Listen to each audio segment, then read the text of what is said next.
Welcome back to the weekend update with Gentry and Kevin. We have some fantastic stories for you today. I'm really excited to get in. Well, not really excited because it's a lot of like really weird stuff.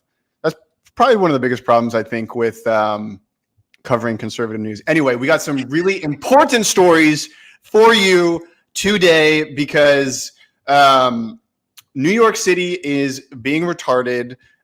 So is the RNC, and people are also being retarded about Taylor Swift. So those are the stories that we're going to cover today. Kevin, welcome to the show. Of course, and everybody, don't forget as you're watching, don't be like New York City or anybody else we're talking about today. No, you should like this video, subscribe to the channel, comment what you think, and share it with your friends because if you don't, you're retarded. So let's get on into it. Let's get into it. So the first story that I want to cover here is New York City. They are being extra retarded and not deporting these illegal immigrants. So let me pop this up here. Not only are they not deporting them, that's the thing though, it's not just that they're not deporting them. They're also like encouraging more of them to come and offering incentives for people to just not be legal in this country. I mean, it's really weird. Let's watch this clip. I think it's about a minute long. Just into Fox News now, NYPD making 2 more arrests, illegal immigrants, and that attack on officers. Those suspects also allegedly stole an officer's cell phone. Well, that'll help them track you down. So a 5th illegal immigrant accused of attacking 2 New York City police officers over the weekend showed no remorse or regret. He was seen, as you can see, giving his 2 middle fingers to the cameras moments after being released without bail. Florida Senator Marco Rubio wrote, "Message to America from one of the illegal immigrants who assaulted NYPD officers, walked free with no bail, and heads back to a shelter funded by taxpayers." So far, police have shared 4 mugshots of the now 7 people arrested in connection with the brutal beatings in Times Square. Oh my gosh. Yeah. And so there's a few things to break down with this. And so when we discuss this kind of story, because there's other things to talk about when it comes, because we have immigration being part of it. You have the illegal immigration. And then you have crime in and of itself. And they also are obviously bridged. But if we start off with the immigration one, like I said, not only are they not punishing these illegal immigrants who not only break our laws from coming into this country illegally, but then they also assault police officers, which in and of itself, assaulting anybody is a crime. Now they are literally assaulting those that are supposed to be stopping, preventing, and punishing crime. But now they're also encouraging more of these people to come. According out of the New York Post, I think you posted about this one too. New York City launches $53 million program to hand out prepaid credit cards to migrant families. Mayor Eric Adams' administration will soon start handing out prepaid credit cards to migrant families being put up in Big Apple hotels. The $53 million pilot program, run by a New Jersey company, Mobility Capital Finance, will provide asylum seekers arriving at the Roosevelt Hotel with the city cash to help them buy food, according to city records. It'll start by giving a group of 500 migrant families in short-term hotel stays and will replace the current food service offered there, according to City Hall. So these cards can be used on bodegas, grocery stores, supermarkets, convenience stores, and migrants must sign an affidavit swearing they will only spend the funds on food and baby supplies or they will be kicked out of the program. Yeah, but that's not going to get enforced. I pinned a comment right here. Ryan Maxshow says, "Nothing says welcome to America than the double bird." Here's what I do want to point out, though. This method of releasing criminals, it doesn't matter if you're illegal or not. Criminals without bail is not a new concept in these blue cities. There's a fantastic documentary called Seattle is Dying, and it essentially documents all of these people, all of these homeless people who are strung out on drugs. They're like a menace to society, but they get arrested, and then the prosecutors don't do anything. and they just get let out, and they're like repeat offenders, and it's not great stuff. It's arson, it's assault, it's rape, it's a ton of these things. And so this concept isn't new. It's just astonishing that we're doing this to illegal aliens now. And then they're deciding to spend $50 million on this program to keep them here. Like, okay, so not just keep them here, but here's the problem with that is that now what'll happen is when you have a news story, like when you read it, it's only 500 families, which I don't want to reduce the idiocy of it, but it says it's only about 500. It's not, and we have millions and millions and millions of illegal immigrants currently sitting in this country. No idea who they are, no registration, no visas, nothing. And so, but you'll have people in Mexico, or like not even just like Mexicans. I just mean people that are on our southern border. Because like we've seen that there's people of many different descents coming across our southern border, but you'll have them and they'll be like, man, I can go to America, and they'll see one news story and it'll be literally illegal immigrants assaulting police officers, getting let out of jail. I can go to America. I can do that. I could rob a liquor store. I could do anything. I'll be fine. And while I'm doing all that, I can get put up in a beautiful fancy hotel, which is much better than my current state. And they'll pay me to be there. Mm-hmm. And they'll tell me I can only use it for food and baby supplies. But like, what's going to stop me from getting cigarettes and a bottle of vodka? Right. But you also said that there's 500 families getting this. Mm-hmm. Right. So I just did the math real quick. That's about $100,000 a year. Yeah. Right. That they're giving these families, they're giving these immigrants $100,000 a year to live in New York City. Like, I don't think that's enough money to live in New York City, but most people earn that by having a job or running a company. And what the heck? They're giving these families $100,000 a year. Yep. So Eric Adams too, by the way, he's flip-flopped on this a ton. Let's go through it because I think it's really interesting. Mm-hmm. So last year he made a whole stink about how it's unsustainable and they can't do this and all this kind of stuff. And he actually sounded pretty based. He sounded pretty conservative when he was talking about this, and everyone got kind of excited about it. And then what happened is he went to DC to have a meeting with Biden. Biden stood him up, but at the same time that Biden stood him up, one of his top donors gets raided by the FBI, which is basically a sign of force saying, if you question what we're doing, we're going to destroy you. It's in some form or fashion. And since then, he has flipped. Since then, he has just like gone along with the whole charade. It's dumb. He's being retarded. We should just call the show Being Retarded with Gentry and Kevin. Maybe exposing, like, I don't know. But no, and that's the thing is, and not only does all of this surround the idea of illegal immigration and the crisis that we obviously have on our southern border and enabling more illegal immigrants, but it also just enables the criminals. I mean, like you said, there is policy nationwide that has to do with eliminating cash bail and basically making it so that a judge would have the right, if they want to pretty much let anybody go. And sometimes the judge is bound to allow people to leave, like by law. Like they don't even have much of a say over it, whether that be rapists, murderers, child endangerers, illegal immigrants that are assaulters and batterers. Like there are dangerous people that are being let out on the streets. In Illinois, we have the Safety Act, which basically does just that. And you have police departments where in droves, police officers are quitting because their job is basically meaningless at that point. What's the point of arresting somebody if 2 days later the person is going to be able to just be out of jail? Like there's no issue. Like, and so when you have that, and then on top of that, you also, because that in and of itself is saying, hey, criminals, what you do, you're not really going to get punished for. Mm-hmm.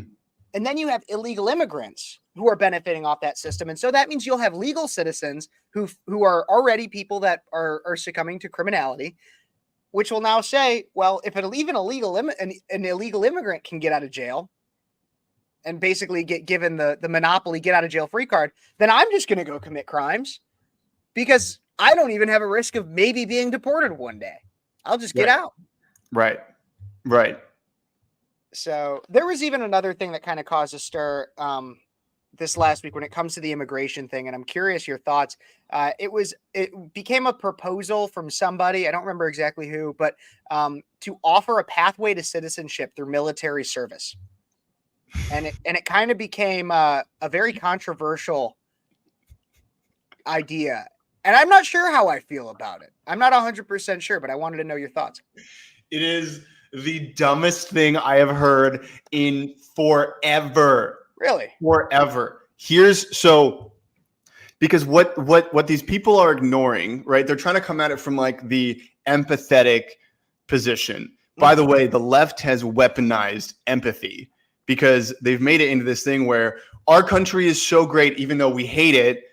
And so we have to give people the right to come here. But what they're missing is assimilation, right? These people don't necessarily love America. We're seeing a whole bunch of military age men come to the country. And so essentially they could, they could come into the military, get a pathway to citizenship, which grants them a whole bunch of rights. And they're going to vote for Democrats. And the right is going to even get more radicalized. And so in the event that there is a civil war down the road, the military will be full of these illegal immigrants that don't love America, that just want free stuff there or whatever, right? I mean, it could even be like people from the Islamic caliphate, right? Like we don't know. And I don't know that there's any like stipulations on this proposal. I think it's dumb. But it's pushing Americans who love this country out of the military, and that means that they won't have the balls I gotta fight. stand up to. But I think you make some decent points, and like I'm not totally disagreeing with you in total. Like I just think that there's some other things to think about because pushing people out of the military, that's false. I mean, like I'll tell you that now, just simply for the fact that our military, the people that are signing up for the military, drastically declining. Like we are not hitting the same numbers that we used to, and it's pushing people. That's why people are worried about a potential draft if somebody like Nikki Haley gets into office or Biden pushes us into World War III, is because we are not currently hitting our numbers that we were 5, 10, 20, 30 years ago in terms of military enrollment. There's not, and a lot of it has to do with the lack of pride in America. And so I'm not sure that the solution to that is illegal immigrants, but to say that would cause people to push out current military members, I don't see that. I would say, I think that there's a way it wouldn't happen today, right? So like, let's say this law gets passed today, it wouldn't happen today, but I guarantee you in 5-10 years, that will happen. People will get pushed out. Maybe you're not wrong. I want to because I do think you bring up some good points when it comes to the idea of we don't know who these people are. And so like you could have people that are ISIS or whatever that get in. That's not totally wrong. I feel like there's a way to, if I trusted the government enough, and I also thought that our military was currently like strong, when we have military initiatives that are focusing on DEI and whether or not you're trans, gay or anything like that, or black, or like how many black women do we have in the military? If we didn't have a military that focused on that and focused on being strong and intimidating, I would maybe trust some level of an implementation of allowing a very, very select group of migrants that applied for it, and not just people that were already in the country. I'm thinking people that might be on the southern border or in Mexico or just even anywhere in the world go through an application system where I will serve the United States military. I will renounce my citizenship to every other country, a pledge to America. Like, I think that there could be a way in which it works out. And that's how we would get some people that were strong, committed, and go through a serious vetting process to earn their citizenship.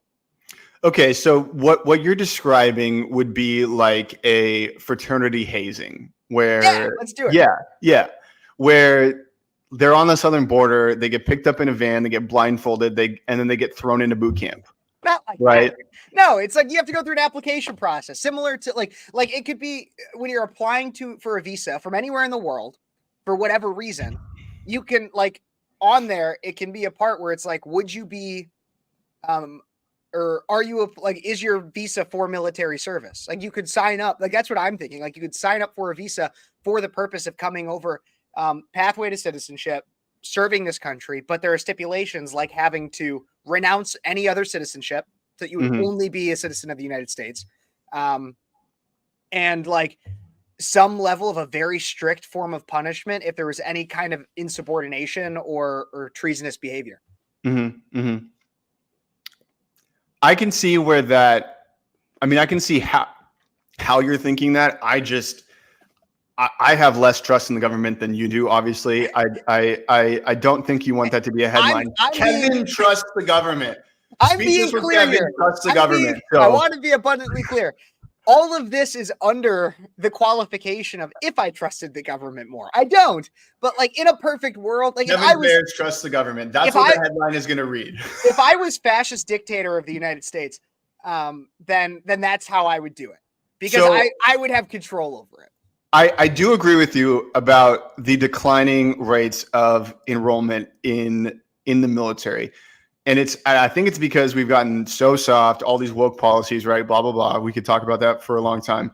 I think the solution, though, to be honest, I think the solution is guys like David Goggins or Gary Brecka or Dana White or some of these other, like Joe Rogan's, some of these studs that are talking about health, that are talking about fitness, because there was an interview I saw, I think it was 5 years ago, and it stuck with me, that they are having such a hard time getting people into some of these like specialized groups, like the Marines, right? And so they're actually having to like lower the standards. And I saw that this is like in 2018. I saw that I was like, lower the standards. What do you mean lower the standards? No, you got to make them you got to keep them there or make them higher. Just because you're not getting people in, because like if we lower the standards, that means that being a Marine isn't like as scary to other countries as it could be. So, yeah.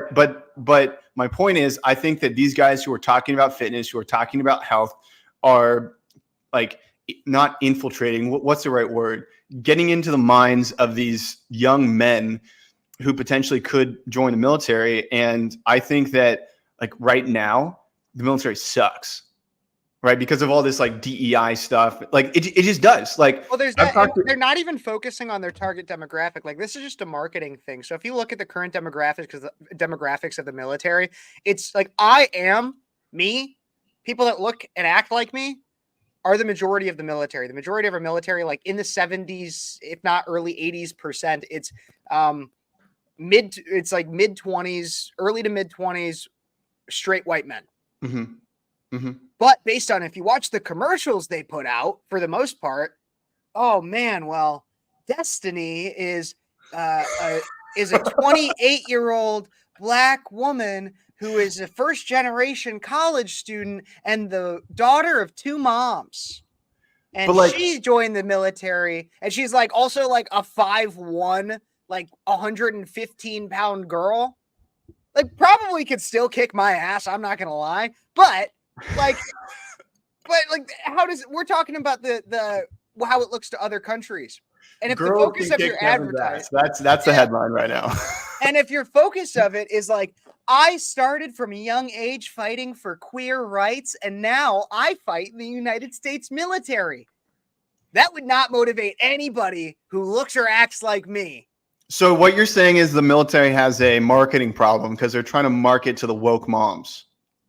Kind of, yeah. They're like the woke liberal suburban moms. Oh, yeah, but I don't even think it's them that they're trying to market to. I think they're trying, for a while, they were trying to market to Congress. Because when it seemed like this is what Congress, a Democrat-controlled Congress, was wanting, the military wants more money. And so, yeah, they'll put in DEI shit. They'll put in unqualified people because of their identity. They'll do all that because it'll mean that we'll get more money from Congress. And so I think that's really what it was. I think they have a marketing issue, and it's kind of irreparable now. And so now you have an entire generation of people that look and act like me and think that don't want to join the military because of the marketing that they did to get more money. So we have to have like mama make no mga make the military great again. Mga. I think that should be Trump's new slogan. Well, yeah, but I think we need to we got to work on the incentives for it because they've also had a branding issue for years. And I know this is a lot off topic, but I think it's worth talking about. They've had a branding issue for years where it was kind of seen that if you go into the military, you must have had no other option. Like that's the way that it kind of got branded since like post Vietnam for the most part. Like prior to that, it was everyone joined the military. It was kind of like if you think about the people from World War II. Like it's kind of weird now, not weird, but it's less common to meet somebody our age or around our age century that's like, oh, I'm in the military. Because one, enrollment has been declining, but it's also because Vietnam, especially after that draft, it was not looked as positively to go into the military. But I don't necessarily live in like a military like city, right? Like if I went down to Tacoma, I'd meet a lot more of those people, or if I moved up to Everett, right? Because I'm up in the Seattle area. You're right, but think about like from World War II, everyone went to war in World War II. Everyone's like, you ask people about like, oh yeah, my great grandfather was in World War II. Like everyone, like, a lot more. Like it was just kind of custom, and so that's why I even think about the solution instead of just maybe. I mean, I'm still not against a small portion of it. Looking at people applying to be a part of our military from other countries if they really want to pledge their allegiance to America. Maybe I guess that's almost too much trust in people, but I digress. I think it would be interesting if we were to implement something where there was a certain level of mandatory service. I think we're at that point. I tend to agree with you on the mandatory service. I don't agree with you on the illegal immigrants getting into the military whatsoever. My thought process is, and it's very rudimentary, but it makes a lot of sense. If they're coming into this country illegally and breaking the first law by stepping onto our soil, what's from stopping them from doing something else? Well, that's again why I'm saying I think I'm a lot more open to the idea of people applying for it from a visa, not as much current illegal immigrants. I mean, legal, like making a legal pathway to citizenship, not for people that are currently here illegally, but for people globally that are in different countries that want to come to America, want to do it the right way, don't want to break our laws. And then they could go through, because then what that would do is it would also deter, or it could deter people that might be thinking about coming over illegally and saying, here's an option I have. So that I can come over legally. It could, and that's how you could find good people. Maybe it's just too much trust that there are good people out there. But that's kind of the way that I see that one. But in terms of the mandatory military service, I go back and forth because I don't want the government to be able to force anybody to do anything. Real, like for the most part. Obviously, there's like there's things that they should stop people from doing, like murdering or doing hard drugs.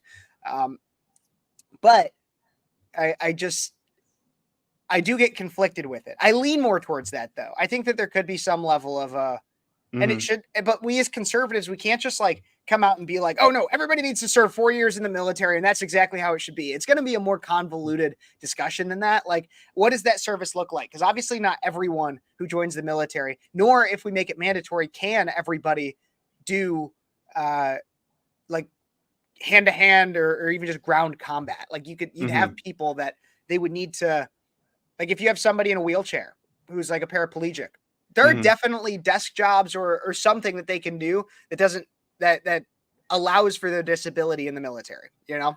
So, but then there's a whole bunch of like tax implications, right? Because if we forced everybody to serve in the military, they'd have to raise taxes. Not necessarily. Yes, 1,000%. What percentage of kids like in their 20s serve in the military right now? You wouldn't have to raise, because raising taxes, I don't know what that percentage is. It's definitely, right. I mean, obviously it would increase the amount of people in the military, but if you cut spending from other areas, if you cut spending from other areas, and then put it that I'm sure. I mean, because it would likely solve certain problems that are currently caused. I mean, if we cut most of Social Security and everything, and and cut the amount that we're spending on welfare for those that are turning 18 and don't have a job, aren't going to college, nothing. If we cut a lot of those social services and made it so that those would then be payments for those that are working in the military, taxes would remain the same. And I don't know if it would equal out perfectly. I mean, I think you might be thinking in like an idealistic world, but the way that these laws work is that it'll be an infinite amount of increase in taxes. Because even with like gay marriage, they increase taxes, right? So it's just like a freaking thing. Oh, you're allowed to do it now, but also you're going to pay more in taxes, right? It's like the climate change thing. Oh, we're like we'll reduce this, but you're going to have to pay more in taxes. Right. Yeah, I think it would just come with a responsible legislature, because there are ways. The thing is that when it comes to public policy, there are two ways to get more money, or at least there are two ways to fund a project. You either raise taxes, which is the simple way, because you just take more money from people and allocate it towards those things, or you cut spending somewhere else and use that money here. And so I just think our government too often goes with the easy to see solution of just raise taxes and steal it from everybody else. I froze, I think, and I'm sorry about that. Oh no, you're golden. You just are really? Pondering. You're just looking up, pondering, saying, what is this? What is this life I'm living? What? how do we fix this? So let's segue into some other irresponsible spending here, because this other story that we have is absolutely insane. It is the RNC, and they are spending out of control. Let's look up what Benny Johnson has uncovered, because it is unbelievable. Let me read this. This is from Benny Johnson and a whole bunch of other journalists digging this up, and I'm really glad they're digging this up right now versus in a couple years, because I mean, this is unbelievable. So Ronna McDaniel's RNC seeks a new line of credit to help them climb out of the money hole. By the way, what they're doing is they're collateralizing their office in DC, which a lot of people are asking why they have an office building in DC. It's like literally right next to the Capitol building. It's on prime real estate. Like if they don't need it. They don't need it there. They need it in like a swing state, right? They need to put offices in these swing states. Anyway, in the last 5 years, the RNC spent $3.1 million on private jet services, $1.3 million on limousine and chauffeur services, $17.1 million on donor mementos.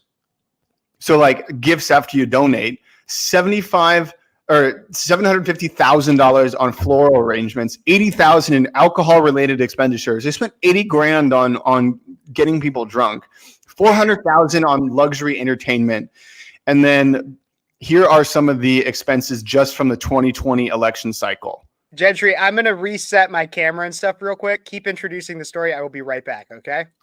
So the RNC is being unbelievably irresponsible with the money that people are giving them. And it's a crime.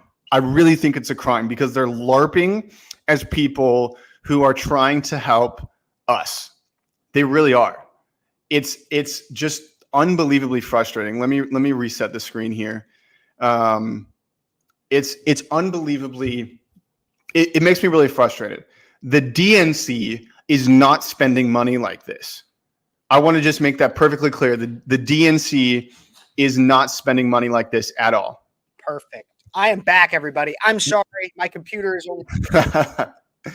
So what's sorry, I lost my train of thought. The DNC is not spending money like this. They're not spending millions of dollars on private travel. They're not spending hundreds of thousands of dollars on flowers or alcohol-related expenditures. What they're doing is they're spending a ton of money on field organizers. They're spending a ton of money on ballot chasers. They're spending a ton of money on voter registration. They're spending a ton of money on data refinement. So all the data that they have for all the voters of low propensity voters, all this kind of stuff. So they're actually doing the work of a political party.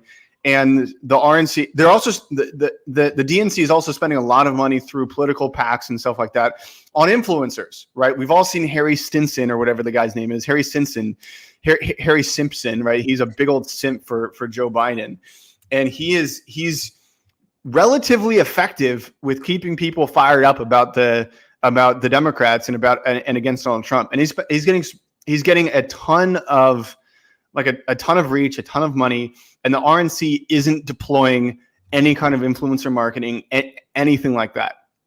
They're being unbelievably irresponsible. Yeah, they are. And here's the thing is that this is why we've been telling people, especially since 2022, do not donate to the Republican Party. Donate to specific candidates or political action committees. Like, that's who you donate to.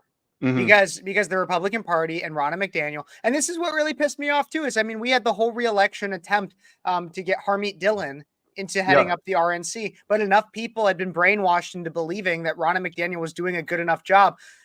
I'm sorry, but if you look at the last few election cycles, you look at basically 2018, Republican lost, 2020, Republican lost, 2022, Republican lost, especially in 2022 when that was expected to be a red wave. Right. Every verifiable projection was that should be a red wave. It could have been a red wave. It should have been. It could have been. But when you have mismanagement, and look, and she'll blame Trump, she'll blame abortion and everything like that.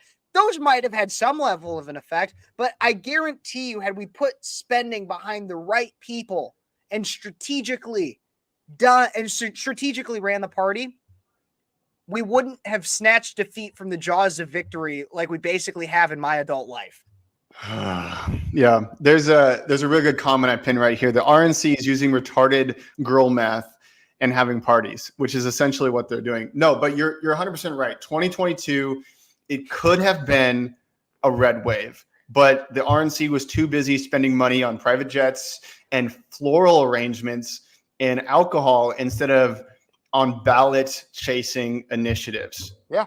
And I actually know, I don't know this actually, but I feel it in my heart that there are more of us than there are of them, but they need to be reminded to go vote, which is not a bad thing. That's why we have these infrastructures available or that need to be funded. The RNC is dropping the ball. There's a ton of really, really good people that are doing amazing work. Turning Point Action is one of them. And I got to give them a shout out because Tyler Boyer and Austin Smith, they are heading up this 501c4, and they're essentially Brett Galashevsky. I don't know if you've met him. He's been in Turning Point Action since like day one, and he used to be a ground field worker. He's been working his way up. I have a lot of respect for Brett. He's a great friend too, and so that's another one I want to give a shout out to. So Brett, Austin, and Tyler, they're hiring tons of field organizers in these specific battleground states. In fact, I think that they're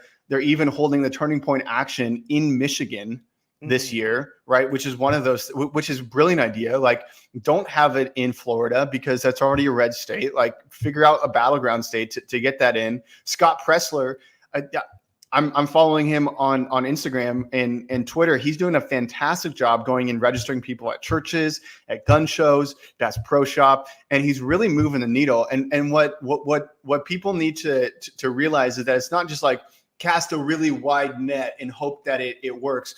What they're doing, and specifically these organizations, Scott Pressler, Turning Point Action, there's a few others, but what they're specifically doing is drilling down into the data, like on a precinct level, like address by address, and saying, this person has voted in the past, this person has, might vote Republican, so let's go hit them. This person hasn't voted in the last couple of elections, let's go hit them. Right. And so they're being very strategic and very surgical with their approach to ballot chasing. And it's going to make the difference. And I wish that the RNC would have spent money on that instead of private travel. Yeah, anything like that. And so that's why there have become these like private sector solutions to the issues that the party is themselves are not solving.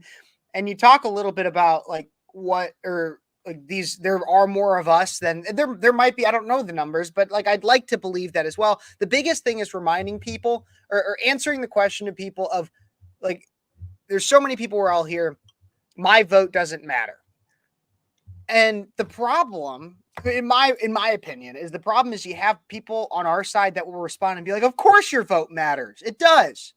But that doesn't really answer the root of the question, which is and the pain point, which is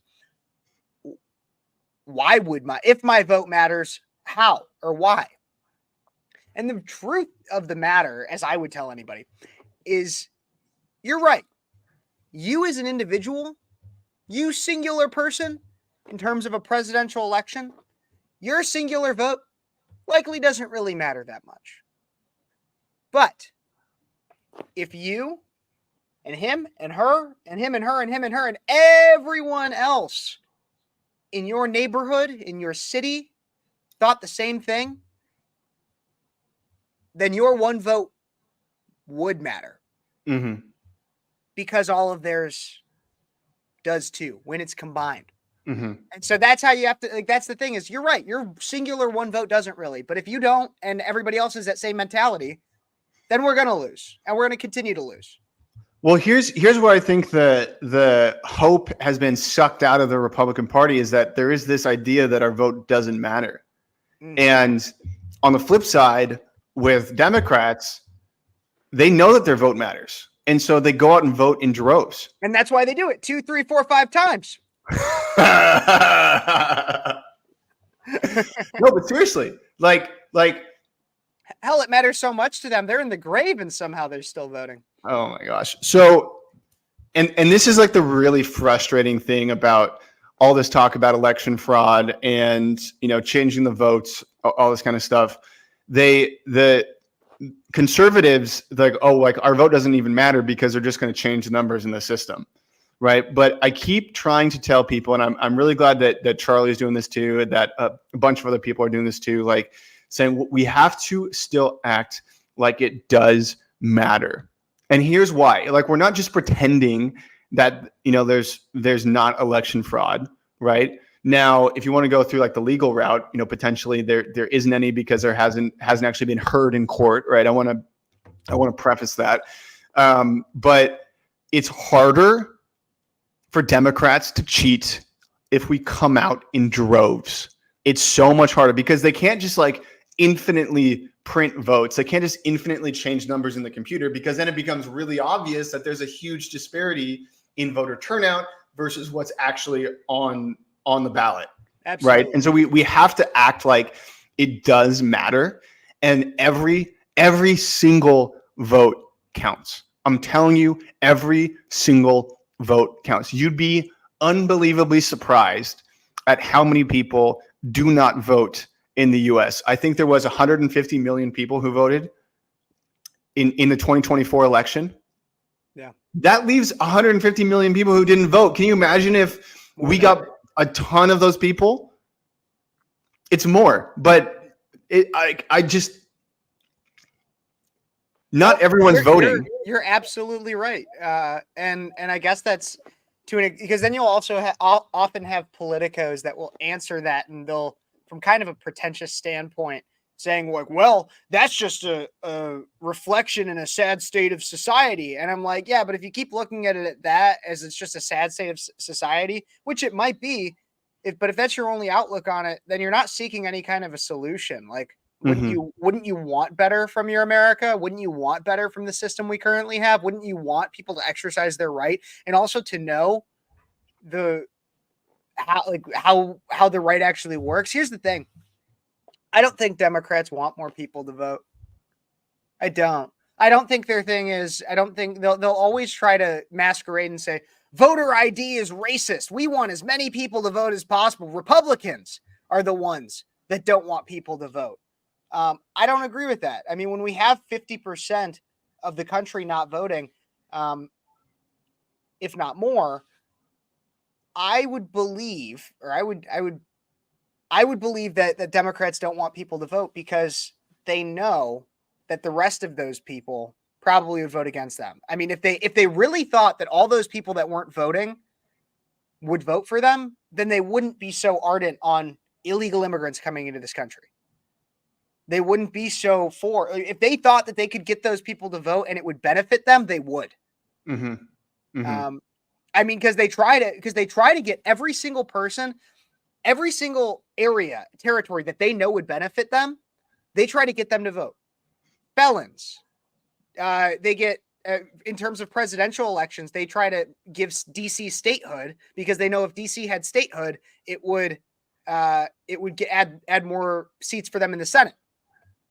Puerto Rico, like they know that they could swing the system with all these different ones. If they really thought the 150 million people, if they really thought that getting those people to vote would help them, I guarantee you that would be easier and an easier sell for them than having an open border. Mm-hmm. So I don't know exactly how it all shakes out, but I know that Republicans are doing a poor job and Democrats are like 3 steps ahead.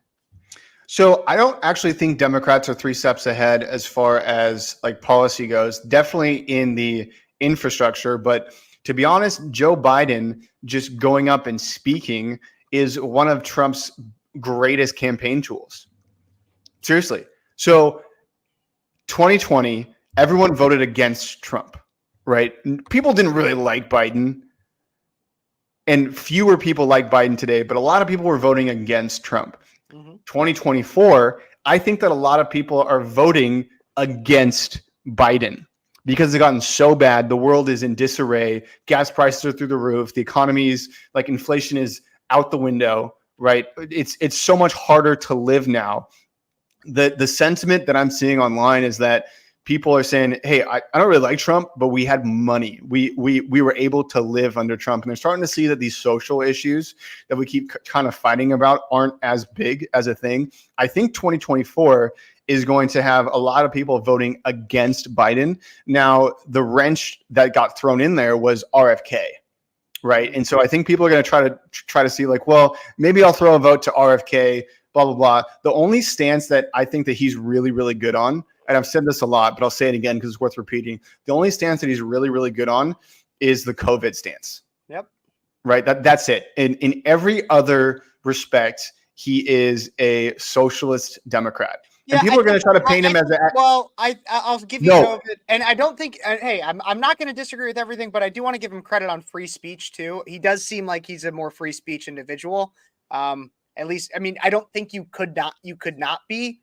When he's saying something when it comes to the COVID stuff going against the grain. Now, I'll agree with you on everything else. I just think that he's more free speech than the majority of the progressive left socialists that we see. But people are trying to paint him as a moderate, and he wants to take away guns. He wants 15-minute cities. He's a climate alarmist. Like his I think you even told me this. His sister is on the board of a climate like a climate activism thing. And so those people that went and sprayed soup on the Mona Lisa, like she funded that. She funds all those people who super glue themselves to the ground. Like it's like he's a climate alarmist. He's going to raise taxes. So there's like people are going to vote against Biden. I do not doubt that. But my question is, do you think that RFK will pull more from Biden or Trump? I think he'll pull more from Trump, to be honest. Really?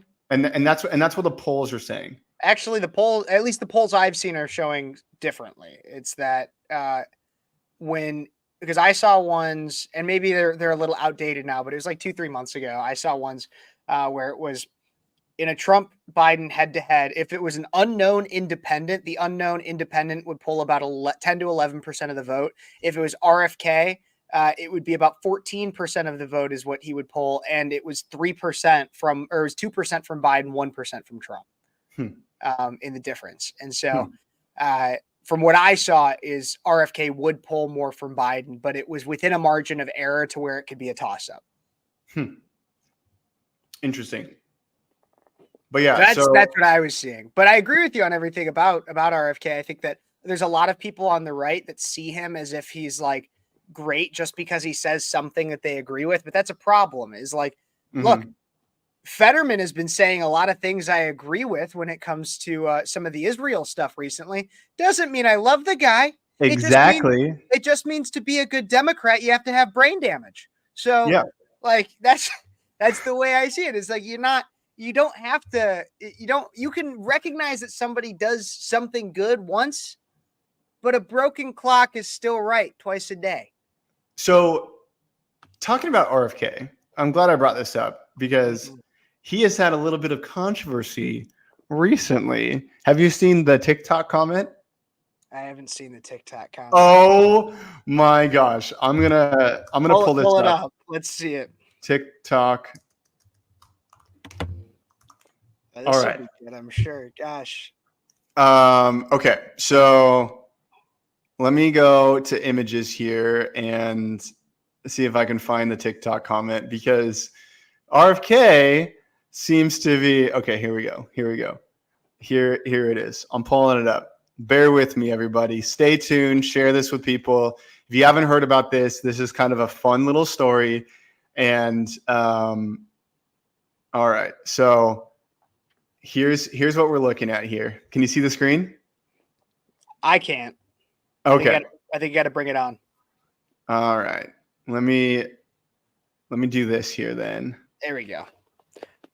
Did he comment about like some girl with a booty or something? Yeah, so he was commenting on like thirst traps online. And here's what he's claiming, okay? He is claiming that he took over an account because it had over 1,000 followers and you have to be able to go live to announce your campaign.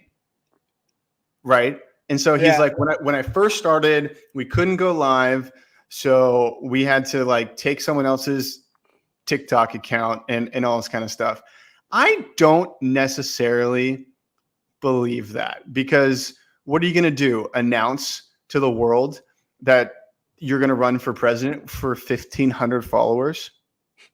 Like that like in my mind, it doesn't make sense. Just like don't announce on TikTok. Post a video on a brand new TikTok account, talk to TikTok and say, hey, like I'm running, please verify me and let's get this thing going. Yeah. Like it doesn't make any sense to me. Yeah, I can see what you're saying. But I guarantee, I mean, I'm not in disbelief that this could happen because if you notice, so many political campaigns, especially underfunded ones. So if you look at like a lot of even congressional campaigns that are in districts that aren't very competitive, like it's pretty clear a Democrat or a Republican will win. The opposition that is likely to lose, their social media strategies are very, very poor.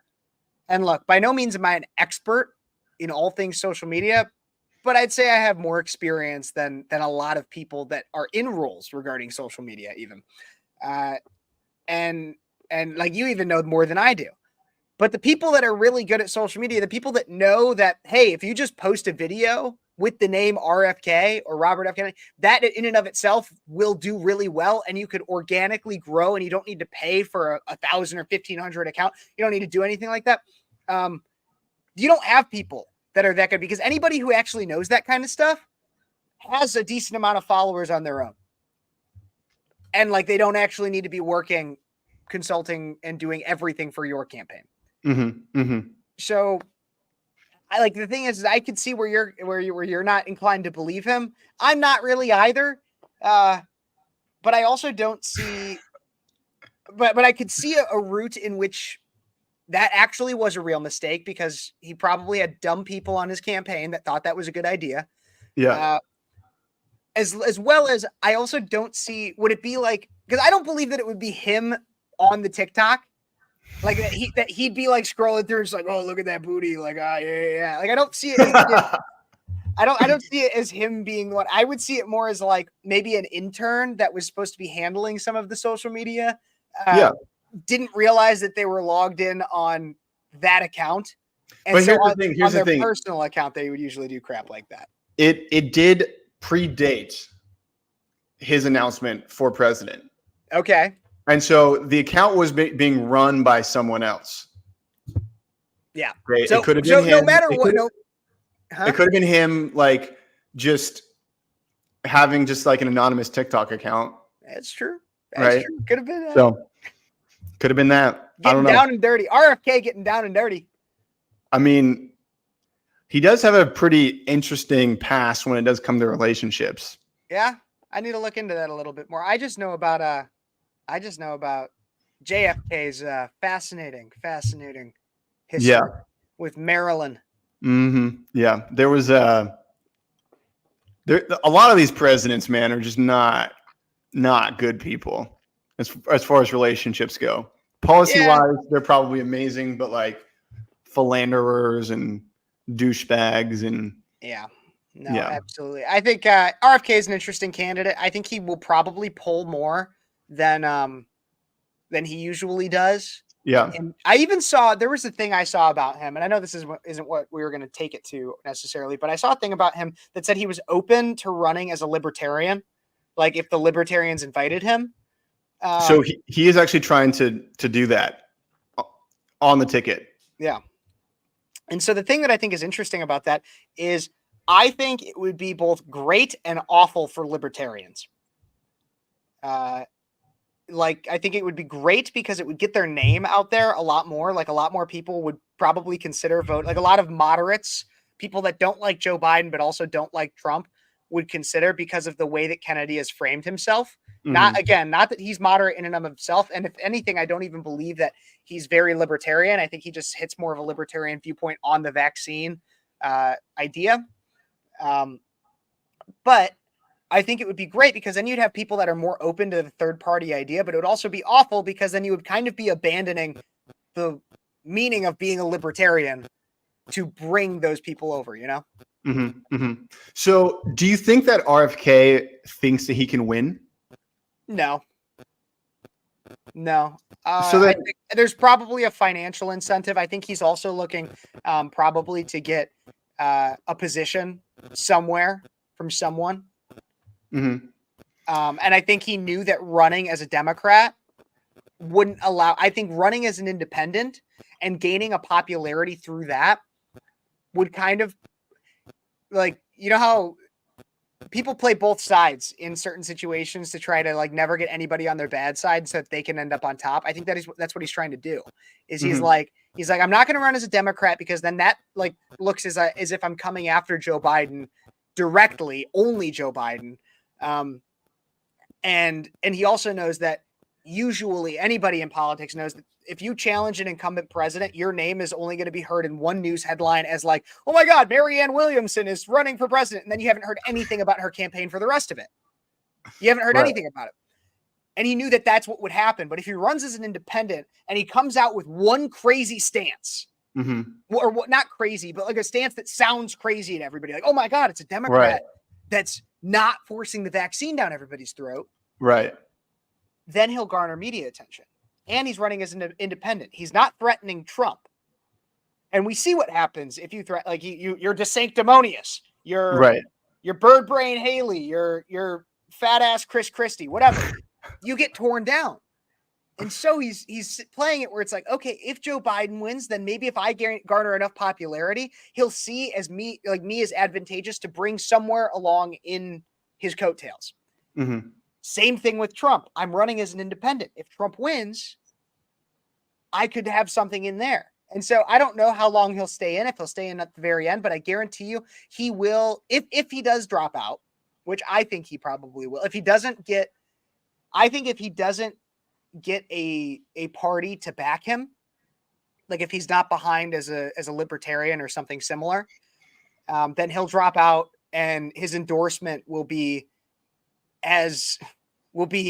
almost as important as an endorsement from Taylor Swift.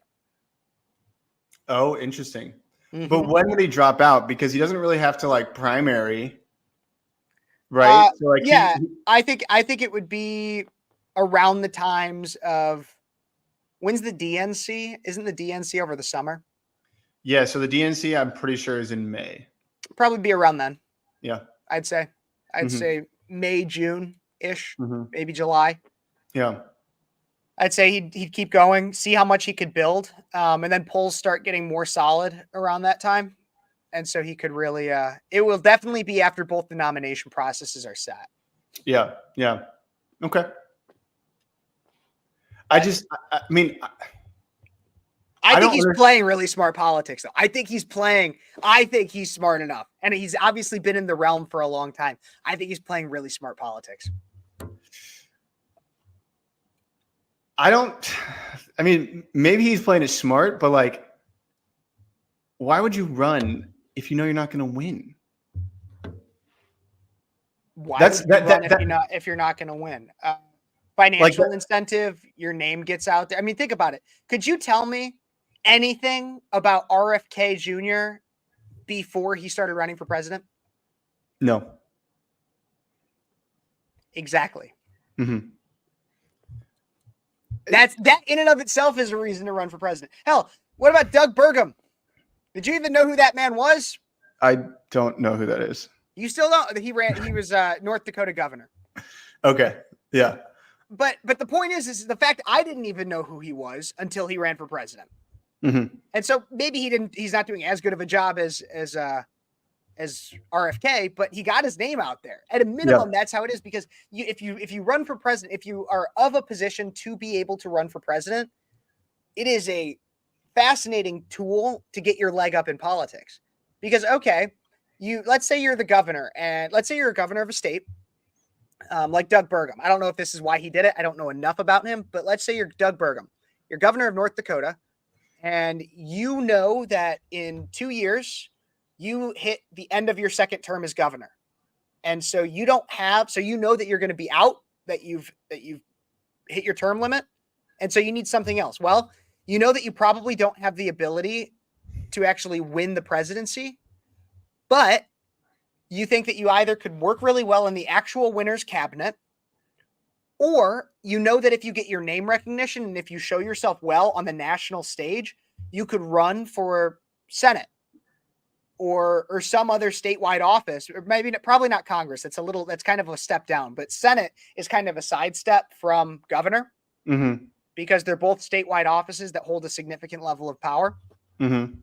And so that's how you do it. You use it as a strategy. It's like, okay, I can get my name up there so I can maybe get a cabinet position because I know I'm terming out, or I'm going to advance myself in some way, or at least sidestep into the Senate. So then I can keep raising my name recognition. So then I can run again in 2028 and maybe actually have a shot at the nomination. Interesting. There are a lot of reasons to run for president even if you know for a fact you're not going to win. So maybe I'll run for president when I turn 35. Do it. Why not? Maybe I'll do it. Think about, like, Vivek is a great example. Yeah. No one had heard of Vivek at all. I had, actually. I was a Vivek fan, like 2020.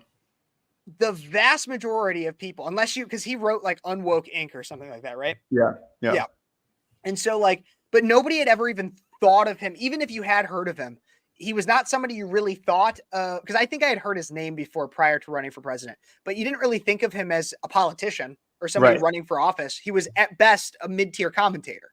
And then all of a sudden he runs for president, and now he is basically a household name and a short list of people, on people's short list for who they think should run for president in like 28 and 32. So that is a person who knew that his chances of winning were slim, but took every opportunity to basically play the system so well. This is a guy with zero political experience, does not have the wealth and recognition amassed by Trump prior to getting into politics. And he gets in, and now is somebody that's he could have a pretty high up cabinet position. Oh, 100%. He could be somebody pretty important in Trump's cabinet, or he could be a presidential contender in 28, in a pretty with a sizable lead starting off. That is somebody who runs for president. That's why you run for president if you don't think you're going to win. There's financial incentives as well. You could honestly just help with book sales, which gets you more money. It's true. Like there's, it could also be a personal thing. Like that's kind of what I think Chris Christie was in it for. I think to an extent, I think Chris Christie was in it for a personal thing to try to change his legacy, or at least advance some part of his legacy. I think that Mike Pence was trying to change the world, the country's view on him, because a lot of people hated him. And I'm not the biggest Mike Pence fan, but I do think he gets a lot of undeserved hate. And so that's, I think there's a lot of different reasons to run. So I don't know. What are your thoughts? I mean, I wouldn't run if I didn't think I could win. That's my whole thing. Like I try to calculate stuff so that if I do it, I win or succeed in some way. But I see what you're saying about setting yourself up for future endeavors, because that really makes sense. That really does make sense. Yeah. So that's kind of how I see that. Mm-hmm. There's a lot of reasons. Yeah. Cool. Well, we've been going for an hour. I think it's time to sign off. If you've watched this far, please go follow Speechless with Kev on YouTube, Instagram. Please go follow him on Instagram, because we're trying to get that account just popping off. Yep. Follow breakaway_YouTube, Instagram, Twitter, or X, Rumble. We're on all the platforms. We're trying to build out this thing to be a huge behemoth, a thing that moves the needle. And also follow me, Gentry Jeevers. Yeah. Kev, this was fantastic. This is the weekend update with Gentry and Kevin. Thank you for joining us, and we'll see you next time. Absolutely. See you guys later.